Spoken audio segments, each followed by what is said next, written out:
أعوذ بالله من الشيطان الرجيم. بسم الله الرحمن الرحيم.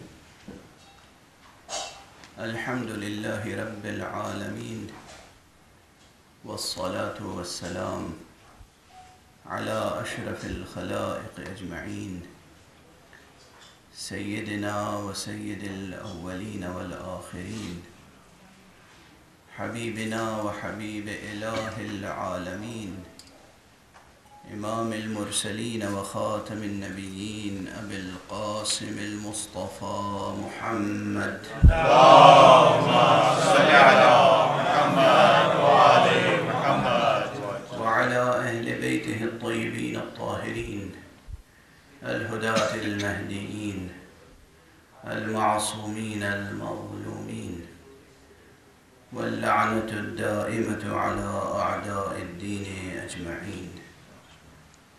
أما بعد، فقد قال الله تعالى عز اسمه في محكم كتابه ومتقن خطابه: بسم الله الرحمن الرحيم.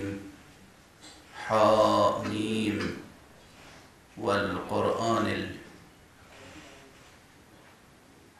المبين، إنا جعلناه قرآنا عربيا لعلكم تعقلون. بسم الله الرحمن الرحيم. حاميم والكتاب المبين، إنا جعلناه قرآنا عربيا لعلكم تعقلون. صدق الله العلي العظيم. اللهم صل على محمد وآل محمد. آواز بلند صلوات. اللهم صل على محمد وآل محمد. سورہ مبارکہ زخرف کی ابتدائی آیتیں ہیں۔ سورہ مبارکہ زخرف میں تقریباً بلکہ تحقیقاً 89 آیتیں ہیں، اور جن مفسرین نے لفظ شماری اور حرف شماری کا ہنر دکھایا ہے، ان میں سے بعض نے ذکر کیا ہے کہ اس سورہ مبارکہ میں تقریباً 3400 حروف آئے ہیں۔ 3400 حرف، اور الفاظ کی تعداد تقریباً 833 ہے، اور آیتوں کی تعداد 89 ہے۔ بسم اللہ الرحمن الرحیم کو شمار کر لیں تو پوری 90 آیتیں ہیں۔ یہ تو تعداد و اعداد و شمارے، حروف و کلمات و الفاظ و آیات ہیں۔ بعض حضرات نے ظاہر ہے کہ قرآن مجید سے عشق، قرآن مجید سے محبت، کسی چیز سے عشق ہو، کسی چیز سے محبت ہو، تو پھر اس کے مظاہر مختلف ہوتے ہیں اور گوناگوں ہوتے ہیں۔ قرآن مجید سے محبت تو ہونی چاہیے، فطری طور پر ہونی چاہیے، اور ایک مسلمان کو قرآن مجید سے جتنی محبت ہونی چاہیے اس کی مقدار کا کسی پیمانے سے اندازہ نہیں کیا جا سکتا، اس لیے کہ کلام ہے حق سبحانہ و تعالی، اللہ کا کلام، خالق کا کلام ہے۔ دیکھیے، قدم قدم پہ بحثیں ہیں۔ بات جب جستجو کی ہوتی ہے علمی، تو اس میں مسائل پیدا ہوتے ہیں۔ مثلا کلام اللہ، یہی کلام اللہ کی ماہیت کیا ہے، اس میں بحث ہے۔ یہ اللہ سبحانہ و تعالیٰ کی یہ کتاب، یہ کلام مخلوق ہے یا مخلوق نہیں ہے، اب یہ ایک بحث ہے۔ اور بہت بڑی بحث ہے، بہت بڑی بحث ہے، اور ایک دور اسلامی تاریخ کا اور اسلامی علم کلام کا ایک دور وقف ہے اس ایک بحث پر۔ میں اس بحث کو نہیں چھیڑوں گا کہ قرآن حادث ہے یا قدیم، قرآن مخلوق ہے یا غیر مخلوق۔ اب بھی دنیا میں بہت سے حضرات قرآن کو قدیم اور غیر مخلوق مانتے ہیں، اور اس اعتبار سے وہ اسے ذات باری سبحانہ و تعالیٰ کی صفت جانتے ہیں، یہ صفت ہے۔ علم الہی ذات الہی کی صفت ہے۔ ہمارا موقف یہ ہے، اہل بیت علیہم الصلاۃ والسلام، اہل بیت رسالت علیہم الصلاۃ والسلام سے جو ہمیں دین ملا ہے، اس میں قدیم ذات بس ایک ہے، قدیم بس ایک ذات ہے، اللہ سبحانہ و تعالی۔ خالق متعال کی ذات گرامی قدیم ہے، اور اس کے علاوہ جو کچھ ہے یا اس کی صفتیں ہیں وہ عین ذات ہیں، وہ عین ذات ہیں۔ عین ذات جب کہہ دیا تو مسئلہ یہاں پر نازک بھی ہو جاتا ہے اور واضح بھی۔ جب عین ذات کہہ دیا تو ذات الہی کی طرف نہ اشارہ ممکن ہے، نہ ذات الہی کی رؤیت ممکن ہے۔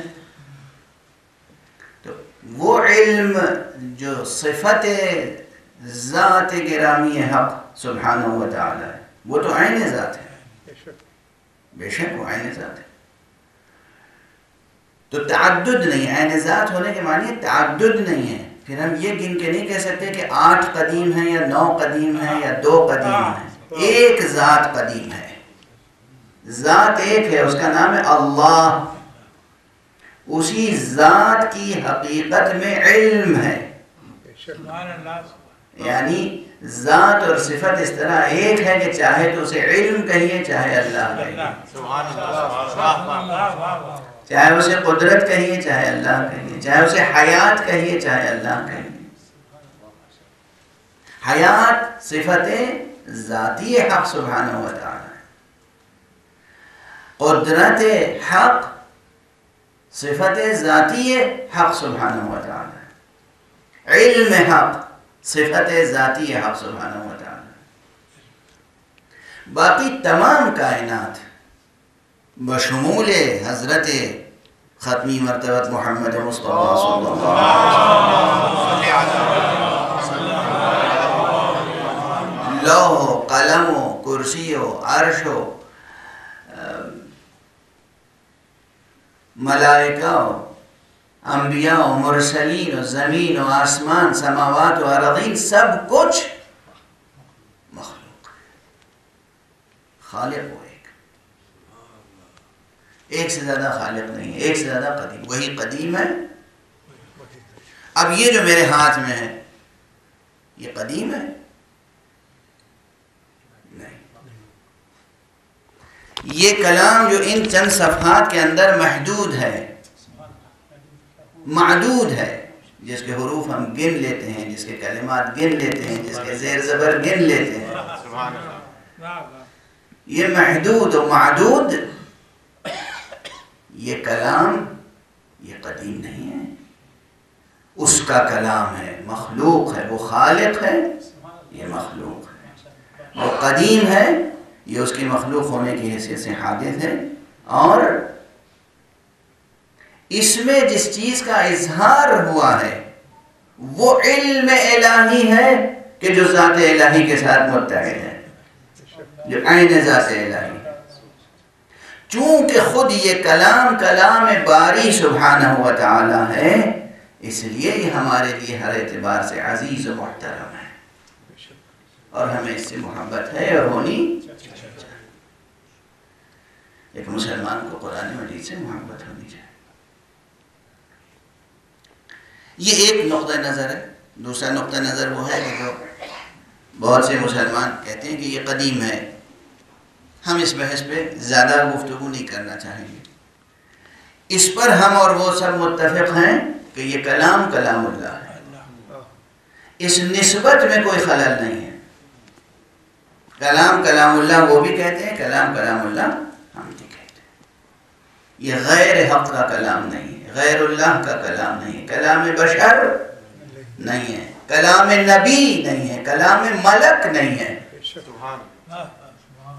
کلام کلام اللہ ہے سبحانہ و تعالی۔ اور اس اعتبار سے اس سے محبت ہونی چاہیے۔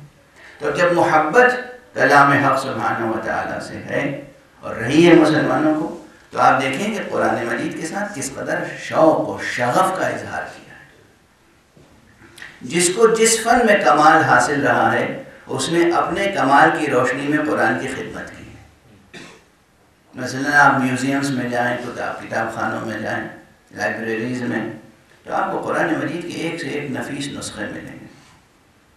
بعض خطاط جنہیں ہنر تھا لکھنے کا، کیلیگرافی، انہوں نے قرآن مجید کے ساتھ شوق و شغف و عشق و والہانہ تعلق کا اظہار اس طرح کیا کہ ایک سے ایک فن کے ساتھ خطاطی کی۔ مختصر سے مختصر نسخہ قرآن مجید کا مل جائے گا،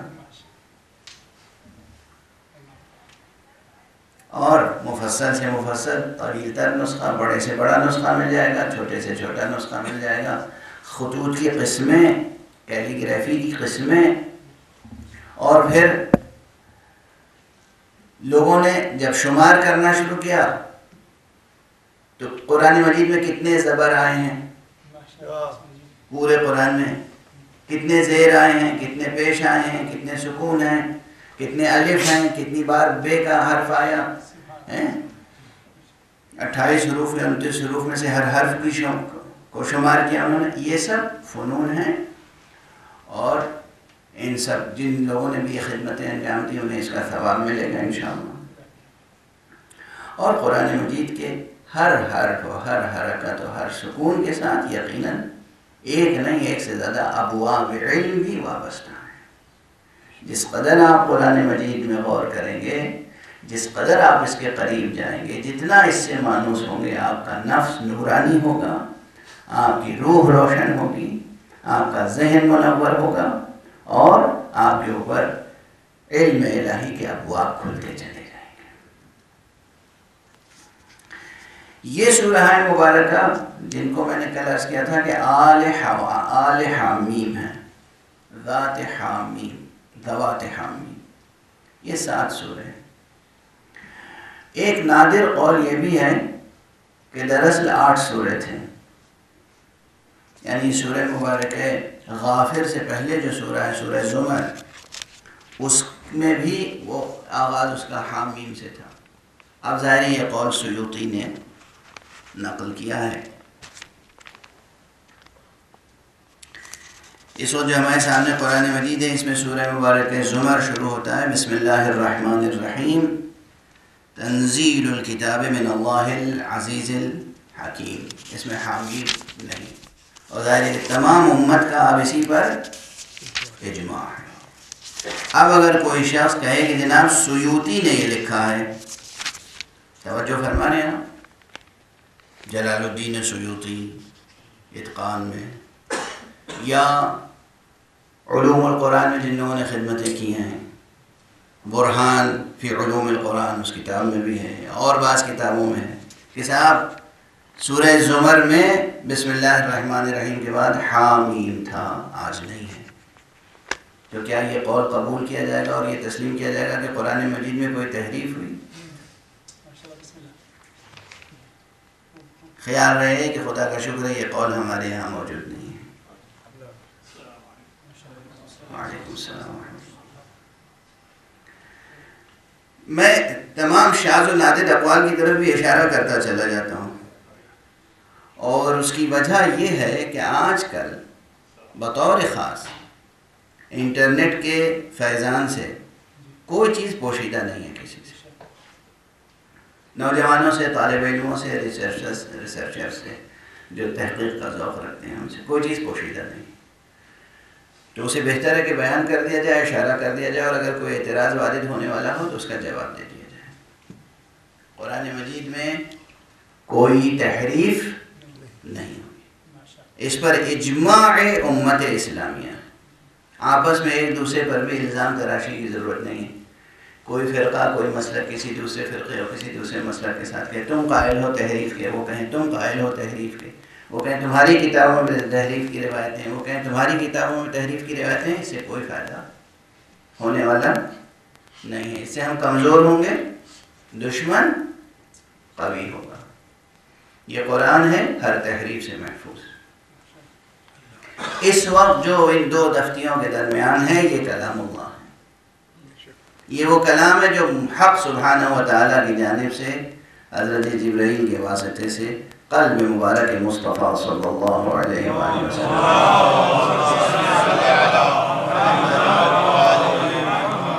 جس کی تلاوت مسلمانوں پر لازم ہے، نماز میں فرض ہے، اور جو معجزہ ہے، تحدی ہے غیر مسلموں کے لیے۔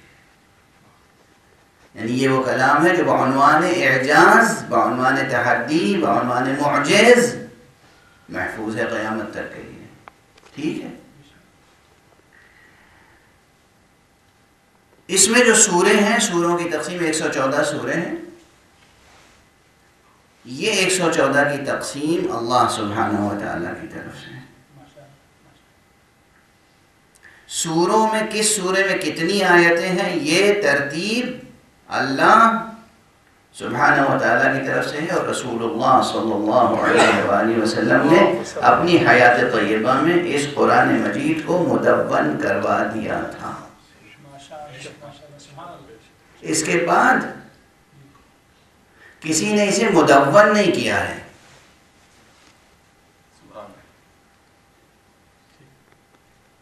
جمع کا لفظ الگ ہے، تدوین کا لفظ الگ ہے، علمی اعتبار سے واضح ہے۔ بے شک حضرت صلی اللہ علیہ وآلہ وسلم کے پاس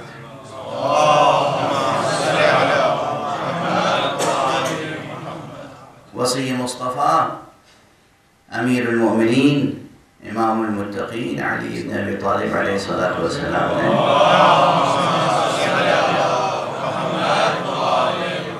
اسے جمع کیا ہے۔ یہ جمع کے اس اعتبار سے کیا ہے، پھر روایتیں آئیں گی، گزارش کروں گا۔ فی الحال یہ مسائل اشارتاً عرض کرتا ہوا آگے بڑھنا۔ اس جمع میں، اس ترتیب میں سب سے پہلے سورہ حمد ہے، اس کے بعد سورہ مبارکہ ہیں قرآن کے، جس ترتیب سے یہ پوری ترتیب اسی طریقے سے آقا سرور انبیاء خاتم النبیین صلی اللہ علیہ وآلہ وسلم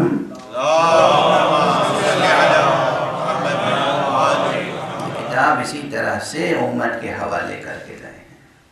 اس میں کسی شک و شبہ کی گنجائش نہیں۔ جتنی روایتیں ہوں، جس کے ہاں بھی ہوں، ان تمام روایتوں کی تحقیق محققین نے کی ہے۔ کچھ روایتیں وضعی ہیں، جعلی ہیں، کچھ روایتیں ضعیف ہیں۔ جو روایتیں جس پر مرتبے پر بھی ہیں، بہرحال اس حقیقت سے اگر وہ روایت ٹکراتی ہے تو اسے رد کیا جائے گا۔ کیونکہ یہ جملہ یاد رکھیے، تاریخ میں جو کچھ ہے وہ سب سچ نہیں ہے۔ بس اس جملے کو اگر اسی جملے پہ مزید تبصرہ کروں تو میں بکھر جاؤں گا اور تقریر اپنے حدود سے تجاوز کر جائیں گے۔ تاریخ میں جو کچھ ہے وہ سچ نہیں ہے، سچ ہے مگر سب کچھ سچ نہیں ہے۔ یہ سورہ مبارکہ سورہ زخرف جس سلسلے میں آتی ہے، حوامیم، ان سوروں کی دو خصوصیتیں اور ذکر کر دو۔ مجموعاً ان سوروں کی دو خصوصیتیں بعض حضرات نے ذکر کی ہیں۔ ایک خصوصیت یہ ہے کہ یہ وہ سورہ مبارکہ ہیں جس میں کوئی آیات احکام میں سے نہیں ہے، جس میں واجب، مستحب، حلال، حرام، مکروہ، یہ جو احکام ہیں نا، آیات الاحکام میں سے کوئی آیت ان سوروں میں نہیں آئی۔ یہ ایک قول ہے، اہم قول ہے، قابل غور ہے. اس فقیر کو اس سے اختلاف ہے اور بہت سے حضرات کو اس سے اختلاف ہے، لیکن ایک بڑا گروہ یہ مانتا ہے کہ ان سوروں میں آیات الاحکام میں سے کوئی آیت نہیں ہے. بیشتر آیتیں جو آیات الاحکام کے عنوان سے زیر بحث آتی ہیں، زیر غور آتی ہیں اور فقہا کے مجتہدین کے کام کی ہیں، وہ آیتیں بیشتر سورہ طوال میں ہیں، بلکہ بیشتر آیتیں سورہ مبارکہ بقرہ میں ہیں. سورہ بقرہ میں سب سے زیادہ آیات الاحکام آئی، صلاۃ سے لے کر، صوم سے لے کر، حج سے لے کر، زکوٰۃ سے لے کر، عبادات سے لے کر معاملات تک احکام کی بیشتر آیتیں سورہ مبارکہ بقرہ میں. پھر ان سوروں میں کیا ہے؟ ان سوروں میں اصول دین سے متعلق بحثیں، اخلاق سے متعلق بحثیں، اقدار سے متعلق بحثیں. کیا یہ چیزیں کمتر اہمیت کی؟ اصول دین، اقدار، اخلاق. زندگی میں قدروں کی اہمیت زیادہ ہے یا حکموں کی اہمیت زیادہ ہے؟ اقدار کی اہمیت زیادہ ہے یا احکام کی؟ اقدار کو بچانے کے لیے احکام وضع کیے جاتے ہیں. اقدار کی حفاظت کے لیے احکام کا نظام بنایا جاتا ہے. اقدار اہمیت رکھتی ہیں، قدریں، ویلیوز. یہ وہ دور ہے جس سے ہم گزر رہے ہیں جہاں اقدار کی شکست و ریخت ہو رہی ہے. اب آپ سمجھیں، کل جو میں نے عرض کی تھی گفتگو، کل جو نقطہ جس کی طرف توجہ دلائی تھی کہ قرآن مجید کے ان سوروں کا پرپس فل ہونا اپنی جگہ، میننگ فل ہونا اپنی جگہ، لیکن ریلیونٹ ہونا آج کی زندگی سے. تو ایک بڑا ریلیونس یہ ہے کہ اس میں جو اقدار ہیں وہ اہمیت رکھتے ہیں. دوسرا ایک افادہ اور ہے، ایک نقطہ اور ہے، اس کی طرف توجہ دینا کہ کسی مضطرب الحال نے کسی صاحب قلب مطمئنہ سے پوچھا کہ یہ بتائیے قرآن کی کون سی آیت پڑھیں کہ ہمیں کچھ سکون مل جائے، اطمینان قلب مل جائے. تو آپ نے اس موقع پر یہ فرمایا کہ سورہ حوامیم میں سے کوئی سورہ پڑھ لو یا تھوڑا سا بھی پڑھ لو، انشاءاللہ سکون مل جائے. یہ دور کس قدر اضطرابات کا دور ہے، یہ دور کس قدر اضطرابات کا دور ہے. ان اضطرابات میں اگر ہم سورہ حوامیم سے استفادہ کریں اور سورہ زخرف سے استفادہ کریں تو یقیناً ہمارا اضطراب کم ہوگا، بلکہ دور ہوگا اور سکون قلب حاصل ہوگا بفیض کلام الہی اور بفیض نسبت الہی. نسبت الہی. کچھ مطالب اور آگے بڑھائیں تفسیر کے ضمن میں. یہ تو حاشیے کی باتیں تھیں، مقدمے و تمہید کی باتیں تھیں. بسم اللہ الرحمن الرحیم. حامیم والکتاب المبین انا جعلناہ قرآنا عربیا لعلکم تعقلون. کل میں نے عرض ضرور کیا تھا کہ بسم اللہ الرحمن الرحیم کا ایک ترجمہ یہ ہے، ایک غلط یہ ہے، ایک متعلق کا ذکر کیا تھا، لیکن یہ بحث بار بار آئے گی. اور اس سورے کی آخری آیت کے ساتھ بھی اس بسم اللہ کا تعلق ہے. بس اشارہ کر کے آج آگے بڑھنا ہوں. اس سورہ مبارکہ کی آخری آیت کیا ہے؟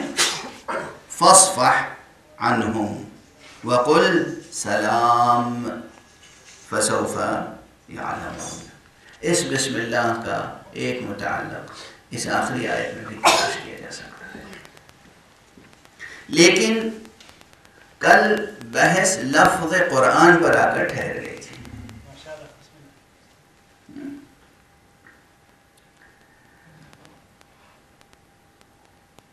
اور میں نے عرض کیا تھا کہ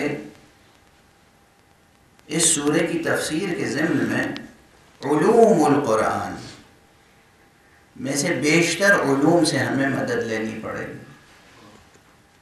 تو لفظ القرآن یا اسم مبارک القرآن، اس کے معنی کہاں تلاش کریں ہم؟ صرف ڈکشنری میں یا کہیں اور بھی؟ دیکھیے ہم اپنے طالب علمانہ انداز سے ہی گفتگو کرتے ہیں، اور آج کل ماہ مبارک رمضان کی محدودیتیں ہیں، وقت تیزی سے گزر جاتا ہے. لفظ القرآن اسم ہے اس کتاب مجید کا، لیکن یہ لفظ عربی زبان کا لفظ ہے. تو یہ بحث ہے علماء کے درمیان پہلے سے کہ آیا یہ اسم مشتق ہے یا جامد، یعنی یہ اسم جو کا توں اسی طرح القرآن یہ لفظ وضع کیا گیا اور اس کتاب کا نام قرار دے دیا گیا، یہ جامد اسم ہے، یعنی کوئی روٹ ورڈ ہے اور اس روٹ ورڈ سے یہ لفظ موجود ہے زبان کے نظام میں.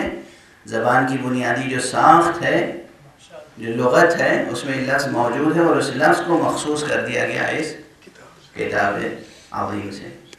یہ ایک بحث ہے. امام شافعی، امام بیہقی اور اس طرح بعض بڑے نام وہ یہ کہتے ہیں کہ یہ اسم جامد ہے، مشتق نہیں ہے.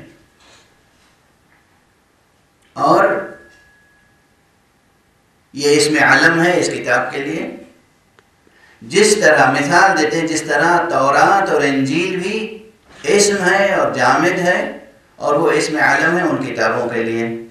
اول الکلام ایک طالب علم کے لیے یہی جستجو کا مقام ہے کہ کیا واقعا لفظ تورات جامد ہے؟ کیا عبرانی زبان میں لفظ تورات کا کوئی روٹ ورڈ نہیں ہے؟ کیا واقعا وہ اسم علم ہے اور جامد ہے، یا وہاں بھی زبان کی جو ساخت ہے، جو الفاظ کا شجرہ ہے، اس شجرے میں یہ کلمہ موجود ہے؟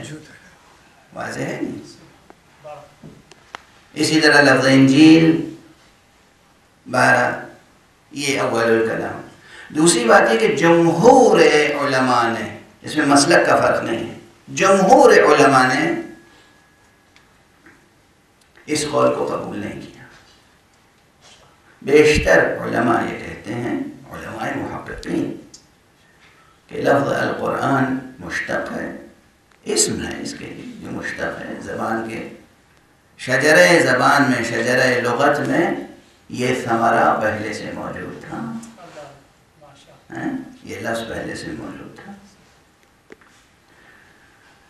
اور اس کا روٹ ورڈ جو ہے قرأ ہے، محموز ہے، قاف رے اور آخر میں حمزہ.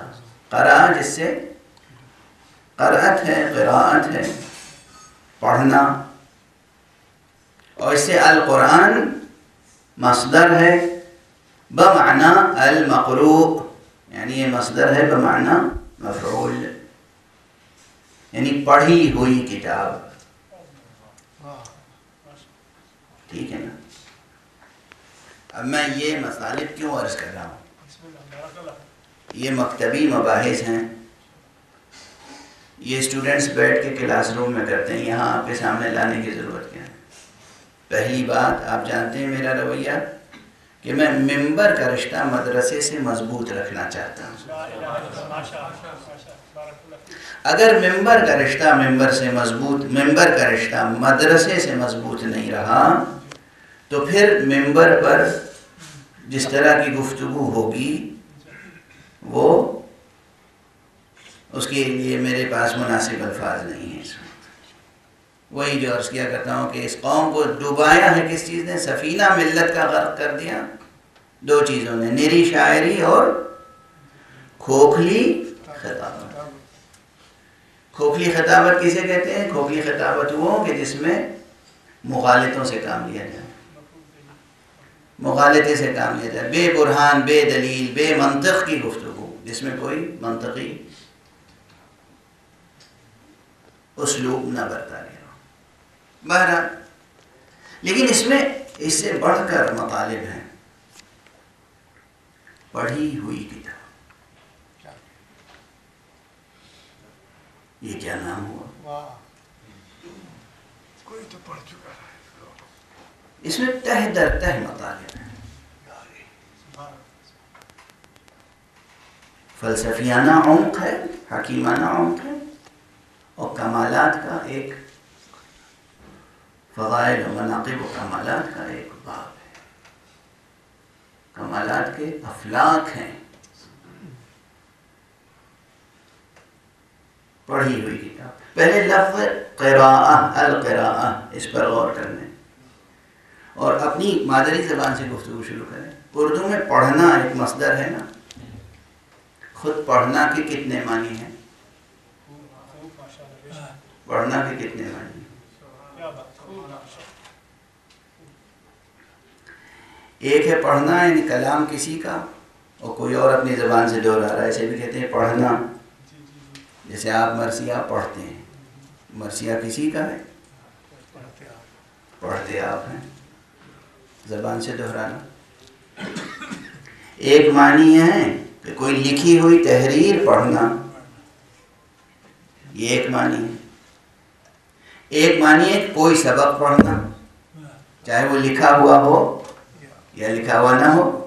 استاد آیا، اس نے کچھ بیان کیا، طالب علم نے سیکھا، تو سیکھنا گویا پڑھا، اس کے لیے بھی لفظ پڑھنا آتا ہے۔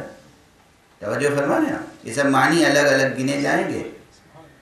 ایک لیکزیکوگرافر، ایک ڈکشنری کا رائٹر، وہ کیا کرے گا؟ ایک لغت نگار، وہ معنی الگ الگ 1 2 3 کر کے معنی لکھے۔ پڑھنا یعنی تحریر پڑھنا، نمبر 2 پڑھنا یعنی سیکھنا، نمبر 3 پڑھنا یعنی حاصل کرنا۔ جیسے کہتے ہیں نا کہ خواتین کے لیے بہت زیادہ علم پڑھنا ضروری نہیں ہے، پرانے لوگ کہا کرتے تھے، ہم ریجیکٹ کرتے ہیں اس قول کو، یہ مثال لغت میں لکھی ہوئی ہے۔ یہاں پڑھنا کے کیا معنی ہے؟ حاصل کرنا، تو سیکھنا، حاصل کرنا، تحریر پڑھنا، کوئی سبق پڑھنا، اور پھر اس سے جو ہے اس سے اور بہت سے معنی ہیں۔ اب ایک چیز اور آ رہی ہے، خاص علمی مطلب کی طرف اشارہ کرنا مقصود ہے میرا۔ پڑھنا کے ساتھ اور بھی کچھ مصدر اور کچھ حاصل مصدر اور اس میں مصدر بنا لیے ہیں اہل زبان نے۔ پڑھت، ان کی پڑھت کیا اچھی ہے، یعنی کیا اچھا پڑھتے ہیں۔ پڑھن بھی لفظ آیا ہے اردو میں، پڑھنت بھی ہے، یہ سب زبان کا نظام۔ ہر لفظ کے ساتھ ایک مفہوم ہے خاص۔ لفظ قرأت اور لفظ قراءت اردو زبان کا حصہ ابھی تک نہیں بنا ہے، لیکن اردو کی علمی تنقید کا حصہ بن گیا ہے۔ اردو زبان میں جو علمی تنقید ہے اس میں لفظ قراءت یا قرأت آ گیا ہے۔ غالب کے اس شعر کی فلاں نے اس طرح قرأت کی ہے، یعنی اختلاف نسخ کی طرف جب اشارہ کرتے ہیں کہ بھئی یہاں یہ لفظ یوں ہے یا یوں ہے، تو کہتے ہیں فلاں نے اس طرح قرأت کی ہے، فلاں نے اس طرح قرأت کی ہے۔ انگریزی میں ریڈنگ کے کتنے معنی ہیں؟ ٹھیک ہے، لرننگ الگ ہے، ریڈنگ الگ ہے، ٹھیک ہے نا۔ شیکسپیئر کے کسی پیراگراف کی ریڈنگ آج کے پرسپیکٹیو میں، تو اب یہاں ریڈنگ کے کیا معنی ہوئے؟ Just reading, reciting. اور ہمارے یہاں ریڈنگ، جس طرح زبان میں ریڈنگ کے بہت سے معنی ہیں، جس طرح اردو میں پڑھنے کے بہت سے معنی ہیں اور پڑھت کے معنی ہیں، اسی طرح عربی میں قراءت کے معنی ہیں، ایک سے زیادہ۔ القرآن پڑھی ہوئی کتاب ہے، مگر غور کیجئے کس کی پڑھی ہوئی کتاب ہے، کس انداز میں پڑھی ہوئی کتاب ہے، کس متن سے پڑھی ہوئی کتاب ہے۔ واضح ہے۔ یہ اتنی زحمت میں نے آپ کو لفظی بحث کی کس لیے دی؟ القرآن جس نے نام رکھا ہے کس لیے نام رکھا ہے؟ اچھا بات یہی نہیں کہ القرآن الف لام کے ساتھ القرآن اس میں علم ہے. یہ بحث اہم ہی ہو جائے گی کہ یہاں یہ لفظ القرآن نہیں آیا, یہاں آیا انا جعلناہ قرآنا عربیا لعلکم تعقلون. فرق ہے یا نہیں دونوں میں؟ اب ایک طالب علم کے اندر جستجو بیدار ہوگی یا نہیں کہ لفظ قرآن کے معنی کیا ہیں. سادہ طور پر دیکھیے, اب میں دستے اندر جوڑ کے عرض کر رہا ہوں کہ عموماً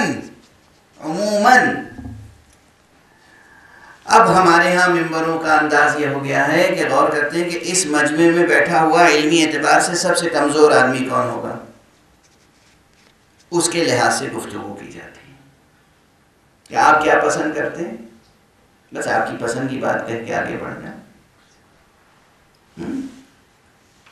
یہ عام مزاج ہوتا جا رہا ہے.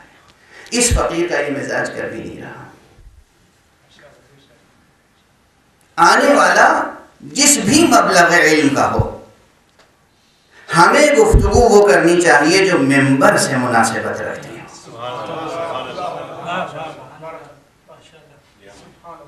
اور ممبر اس فرش سے بلند تو ہے نا, ہے نا. ہمیں کوشش نہ کریں کہ ہم ممبر کے پائے کو توڑ کے فرش پر آ کر بیٹھ جائیں. کوشش کیجئے فرش کو بلند کریں آپ اور عرش ممبر تک پہنچ جائیں.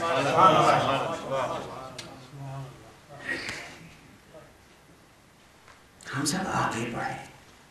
یہ کوشش نہ کی جائے کہ کمزور ترین جو شخص بیٹھا ہوا ہے فرش پر, اس کی مناسبت سے اور اس کی پسند سے گفتگو کی جائے.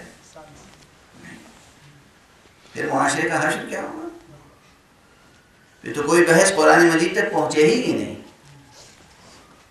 اسے قرآن کی صفت کیا ہے؟ ابھی آئے گی کل کی گفتگو, یا آج آیت تو پڑھ لوں کم سے کم تبرکاً, کہ اسی کے بعد جو آیت ہے عظیم الشان آیت ہے. ہر آیت عظیم الشان ہے. وَإِنَّهُ, چوتھی آیت, وَإِنَّهُ فِي أُمِّ الْكِتَابِ لَدَيْنَا لَعَلِيٌّ حَكِيمٌ.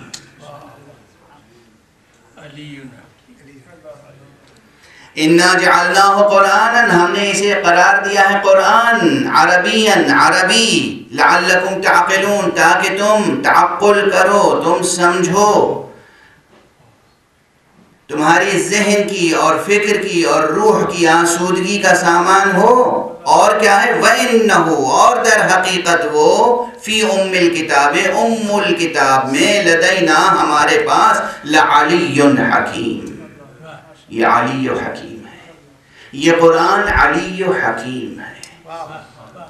میں نہیں کہہ رہا ہوں, قرآن کہہ رہا ہے. ابھی میں نے ترجمہ نہیں کیا ہے, ابھی صرف آپ کے ذوق کو, شوق کو بیدار کر رہا ہوں. اللہ فرما رہا ہے یہ قرآن علی ہے, حکیم ہے. آواز بلند صلوات.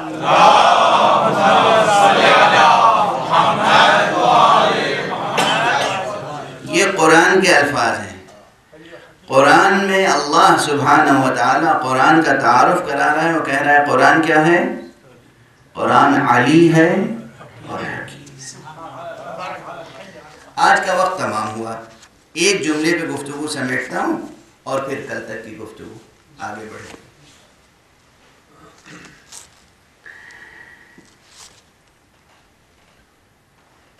یہاں جو بحثیں رہ گئی ہیں, اور جو میں عرض کر رہا تھا کہ علم و اسماء القرآن, قرآن مجید کے ناموں کا جو علم ہے, اس سے ہمیں مدد لینی پڑے گی. اور اگر وہاں بھی تشفی نہیں ہوگی تو ہمیں گفتگو آگے بڑھانی پڑے گی. القرآن, اس کے معنی علوم القرآن میں, علم و اسماء القرآن میں لوگوں نے کیا بیان کی ہیں, ہم اسے ابھی اور دیکھیں گے. الکتاب کے معنی کیا ہیں, اسے بھی دیکھیں گے. لوگوں نے قرآن مجید کے ناموں کے سلسلے میں مستقل کتابیں لکھی ہیں. کچھ لوگوں نے 55 نام قرآن مجید کے گنائے ہیں, 55. کچھ لوگوں نے اس سے بھی زیادہ, 100 سے بھی زیادہ. کچھ لوگوں نے کہا کہ نہیں, یہ سب اوصاف ہیں اصل نام صرف 4 ہیں: القرآن، الکتاب، الفرقان، الذکر۔ اب ہم غور کریں گے، دیکھیں گے کہ کتنے قرآن مجید کے نام ہیں اور کتنے اوصاف ہیں۔ ایک چیز واضح ہے، نام اس کو کہتے ہیں جس سے ذہن اسی شے کی طرف جائے جس کا وہ نام ہے۔ بہت سادہ سی بات ہے۔ تو جب ہم کوئی اور لفظ زبان پہ لاتے ہیں، جیسے المجید، الميسر، الميسر، الحکیم، تو کیا ذہن فوراً صرف اسی کتاب کی طرف جاتا ہے؟ نہیں۔ لیکن جب ہم کہتے ہیں القرآن تو ذہن صرف اور صرف اور صرف منحصراً اسی کتاب کی طرف جاتا ہے۔ اس کے معنی ہے قرآن نام ہے، الحکیم صفت ہے۔ تو بہت سے جو نام گنا دیے گئے ہیں، نام کہہ کر، اسم کہہ کر، وہ اسم نہیں بلکہ صفت ہے، نعت ہے، وصف ہے قرآن مجید کے لیے۔ اور قرآن مجید کے اوصاف نامتناہی ہیں۔ اس قرآن مجید کے اوصاف بھی حدود حصر و شمار سے بالاتر ہے۔ ہم گن نہیں سکتے کہ قرآن مجید میں کتنے اوصاف ہیں۔ اس اعتبار سے بہت سے اوصاف جو گن لیے ہیں ان پہ غور کیا جا سکتا ہے، جو نہیں گنے انہیں مزید در کو دریافت کیا جا سکتا ہے۔ لیکن جو نام ہیں وہ چند ہیں، ان میں سے ایک نام القرآن ہے جو سب سے زیادہ مشہور ہے، ایک نام الکتاب ہے، ایک نام الفرقان ہے، ایک نام الذکر۔ باقی میں نے کیا عرض کیا؟ اوصاف ہیں۔ المجید وصف ہے، المبین وصف ہے، العلی وصف ہے، الحکیم وصف ہے۔ لیکن مشکل یہ ہے، اہل زبان یہ کہتے ہیں، عربی زبان میں ڈوبتے چلے جائیے جس زبان میں قرآن نازل ہوا ہے، اہل زبان یہ کہتے ہیں کہ العلی اور الحکیم یہ وہ اوصاف ہیں جو کسی جاندار کے ہوتے ہیں، بے جان کے نہیں ہوتے۔ آگے بلند صلوات۔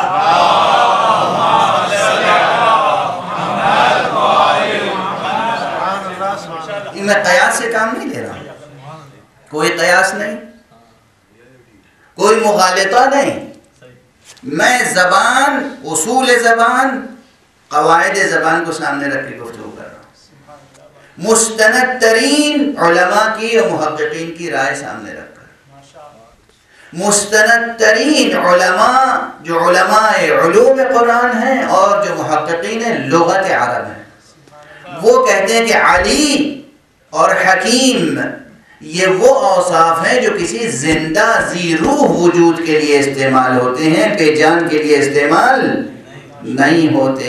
اب اگر خود اللہ سبحانہ وتعالی نے یہ اوصاف استعمال کیے ہیں کہ وَإِنَّهُ، اور بے شک وہ، فی الکتاب، الکتاب میں، لدینا ہمارے نزدیک، ہمارے پاس، لعلی حکیم، بے شک وہ علی ہے اور حکیم ہے۔ تو یا یہ تسلیم کیجئے کہ یہ کتاب ذی روح ہے، یا تلاش کیجئے اسے جو ذی روح ہو اور جسے قرآن کہا جا سکے۔ نعرہ حیدری۔ واضح ہے؟ پروردگار ہمیں اور آپ کو سب کو اس جستجو کے سفر میں کامیابی عطا فرمائے، ہماری ان طالب علمانہ کوششوں کو قبول فرمائے، ان علمی گفتگوؤں میں برکت عطا فرمائے، ہماری آپ کی سب کی توفیقات میں اضافہ فرمائے، ہماری ان کوششوں کو بحق قرآن و بحق اہل بیت مصطفیٰ صلی اللہ علیہ وآلہ وسلم و توسل مصطفیٰ بحق مصطفیٰ خطیب قرآن علیہ السلام پروردگار قبول فرما، اور اپنے اس کلام کے طفیل میں، اس ماہ مبارک رمضان میں، پوری دنیا میں امن اور عافیت کا سر و سامان فرما۔ وآخر دعوانا ان الحمدللہ رب العالمین۔ اللهم صل على محمد وعلى